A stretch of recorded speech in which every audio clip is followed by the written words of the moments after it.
lovely viewers, and welcome to day one of Vlogmas. I have been prepping and filming and editing and getting so excited to share so many videos with all of you and doing the majority of the work in the last week and a half of November so I can have more time for Christmas reading and just Christmas celebrating. So I have many pre-filmed videos and then a few videos that I'll be filming throughout the month of December. But regardless, I'm so excited for this Christmas season and the season of Advent and sharing so many videos with you lovely people.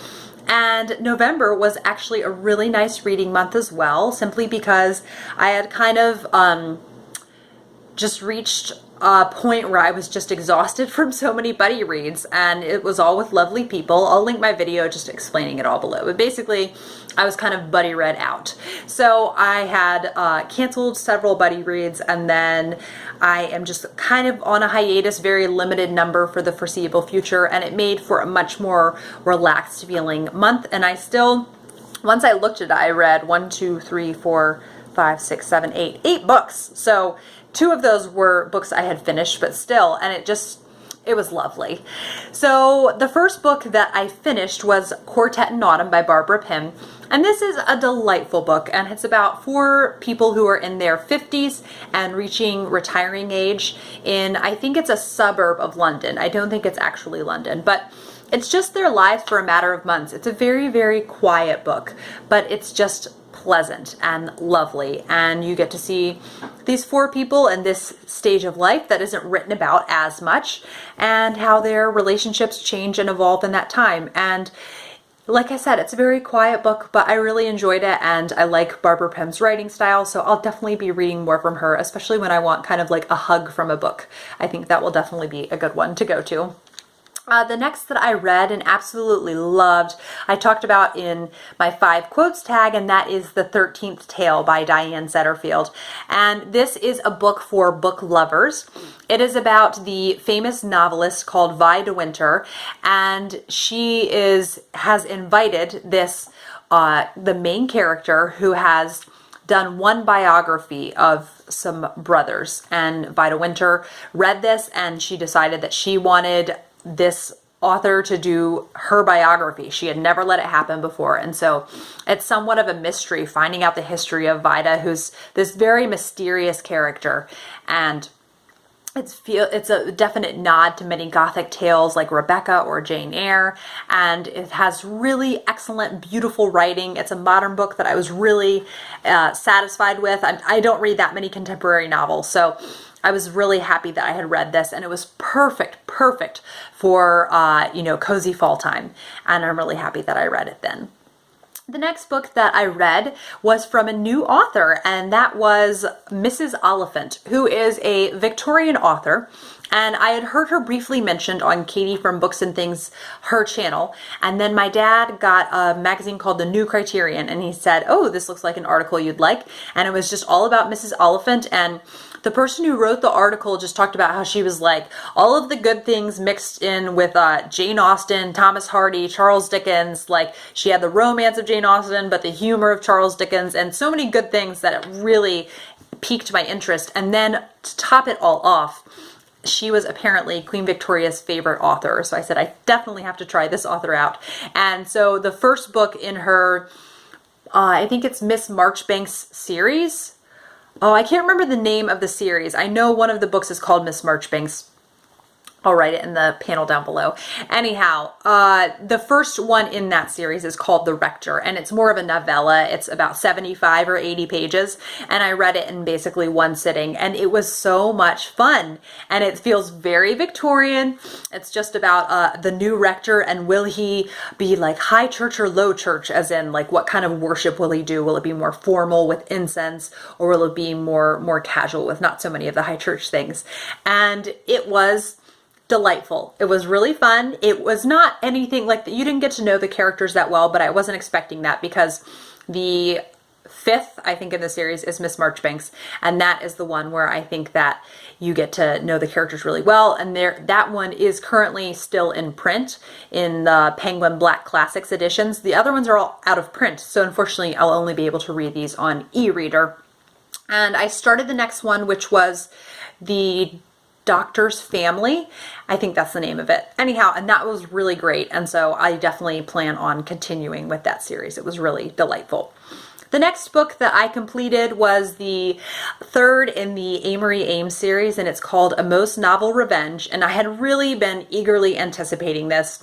In case you aren't familiar with this series, it is a cozy series, and it is about Amory Ames and her husband Milo, and their relationship in the first one definitely starts out really rocky, but they kind of come to some resolutions and more of an alliance between the two of them.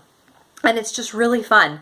And in this one, there was a woman who had written a really salacious, scandalous novel, kind of accusing one of the members of this dinner party of murder. And so later on, years later, she comes back and she says she's writing a second book accusing a different person of the murder. She says she was wrong. And then this novelist is found dead. So it's definitely very fun, the nod to like the classic like house party and someone is murdered. And I really liked that. And this was my favorite out of the Amory Ames. I know some people definitely didn't enjoy this that much, but I just know I was very, very sad when it was done. I really took my time reading it and I was very sad when it was over. So very eagerly anticipating and hoping that there will be another Amory Ames novel next year. The next book that I finished was Her Royal Spyness, and this is by Rhys Bowen, and this is the very first in the Her Royal Spyness series.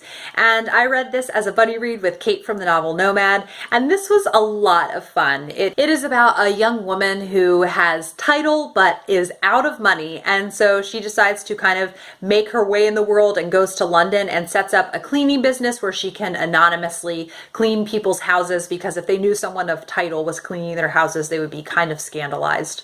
So she does that, and then in the meanwhile, in her family's estate that she's staying in London, there is a body that is found in the bathtub. So she ends up taking it upon herself to solve this, and it was really fun. And I think it's kind of like Jeeves and Wooster but with murder, and there were lots of characters with really ridiculous names, like Fig and Binky, and it was just really fun. So I'll definitely be continuing on with that series, and yet again, it's nice to have another go-to cozy series to read.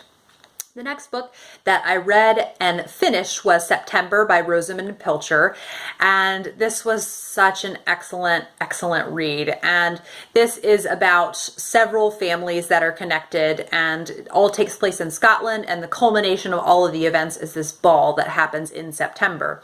And there's lots of planning and changes and everything that happened with the characters until that ball. And then kind of it all hits the fan when the ball happens. So it was really good and definitely ended sadder than I was expecting it to. And yeah, it was just really nice. And the ending kind of did change how I felt about it. I'm not sure if it's my favorite anymore, but I definitely, most definitely enjoyed it, and I highly recommend it. The next book that I finished was another mystery, and that is Birds of a Feather. And this is the second in the Maisie Dobbs series. And Maisie Dobbs is interesting in that it's got definitely not very sinister murder. So it's definitely got the cozy level of like scary, but it's not, the writing is definitely above the cozy level and the character development. So it's a really interesting, it's totally its own type of mystery. And I really enjoyed this one. This is one that's much more typical of like, here's a mystery at the very beginning and Maisie spends the whole time solving it, as opposed to the first book, which was her solving the crime. And that's what I thought was going to happen. And I was very pleased to see that this would follow the much more typical formula. And I also think that it's really interesting to see all the historical detail and the ways that the events of World War I had affected characters. I really appreciated that, and I thought it was great to get some more depth to Maisie, to get some more depth to Billy Beale, her assistant, and I highly recommend this series. I just think it's really excellent, and I really anticipate, reading the next book. I'm definitely going to be continuing on with the Maisie Dobbs series. And the next one that I read, and the final book, I finished it last night, and I think it's my favorite this month, and that is Barchester Towers by Anthony Trollope. So in Victober, there was just not enough time to read all the Victorian novels that I wanted to read. So this month I made time for Barchester Towers, and it was so, so excellent. And it is a follow-up to the first book in the series called The Warden. and it is about just more of the same families, and you see them through these changing times and different church leaders being changed in their positions and moving around, and there's some really sweet romance in there, so I'm never going to complain about like really nicely done romance. And I was just very, very pleased with the ending, and I just really appreciated that there was much more character development and depth in this second installment, and I'm very enthusiastically looking forward to Dr. Thorne. So I'm really happy I gave Anthony Trollope another chance, because in The Way We Live Now, I found it to be too much of a like grand sweeping epic, and I didn't feel that I got to know many characters that well, whereas in Barchester Towers and The Warden, I feel much more depth and much more closeness with the characters. So I'm looking forward to seeing how I get to know different characters in Dr. Thorne and the following novels in the series. Those are my books that I read in November. Looking very forward to showing you guys all of the other Vlogmas videos that I have made, and happy first day of December, and I will see you guys for another video soon. Bye.